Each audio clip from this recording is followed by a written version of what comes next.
Another a big test for obviously the team in general, but let's specifically look at Eve and another huge matchup as he's got to take on deal with Anthony Davis tonight. What do you want to see from Eve as he continues this maturation process?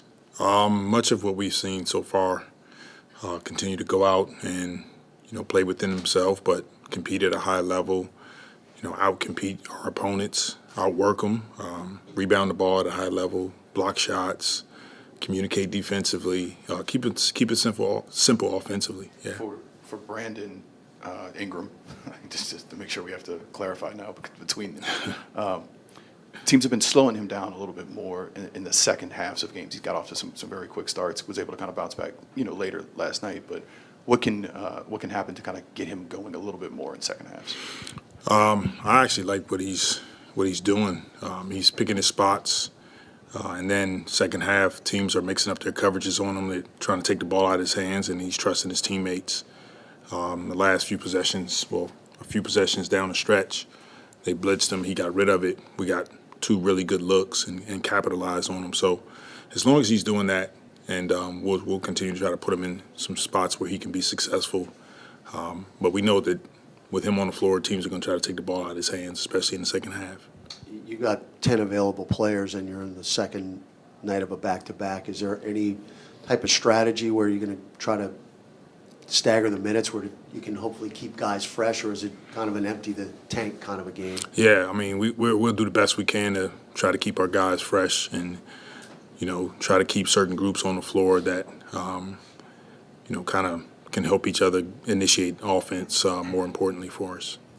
With Trey not playing the second night of a back-to-back, is this a one-off thing? You guys have another back-to-back midweek next week. Will this be the case again where he doesn't play in the second night of a back-to-back next week? Well, look, I continue to trust in our performance and medical group with their recommendations on how they want to proceed, and we'll continue to take it really game by game after that. And this was a game that, because of his hamstring, they wanted to make sure we're, cautious in how he returns to play. And so we'll kind of continue to read it. I can't give you an answer of what's going to happen on the next one yet.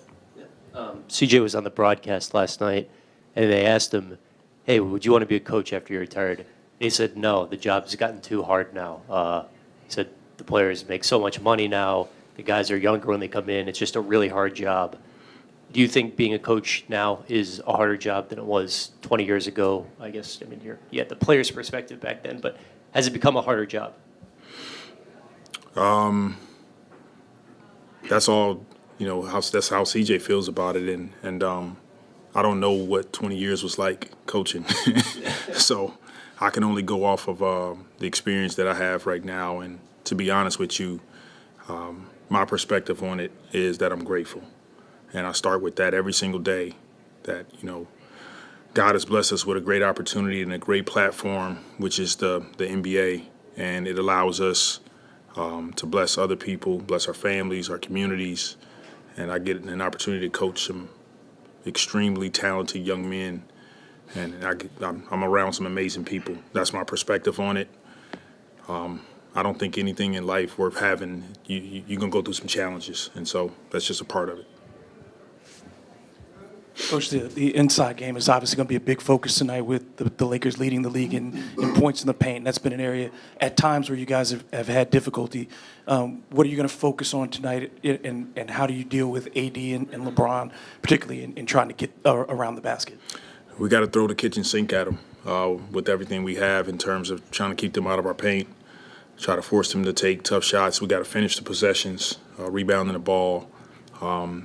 Transition defense has been a key for us, a key improvement, and that's another way that teams are getting to the basket. So that'll be our focus, come out with some physicality and a sense of urgency and really try to force those guys to take tough, non-paint contested twos if we can.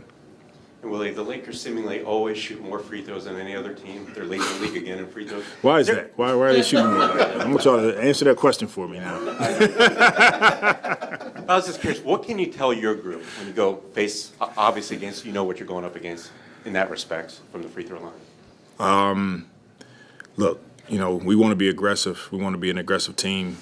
They do a great job of their gamesmanship. You know, Austin Reeves, he'll come down, and if he gets an angle on you, he'll throw his body into you. He's going to the free throw line. Anthony Davis and LeBron, they're all smart, high IQ basketball players, so they understand how to get angles, how to draw fouls. We have to try to do a really good job of being physical, yet not continuously putting them at the free throw line. So you want your team to stay aggressive, be opportunistic, try and get out in transition with steals and all that, regardless of that fact? Yes, we do. We want all of that. But I'd love to hear your answer on why they shoot more free throws at some point. Yeah. I know. All right. Thank you. Thanks, guys.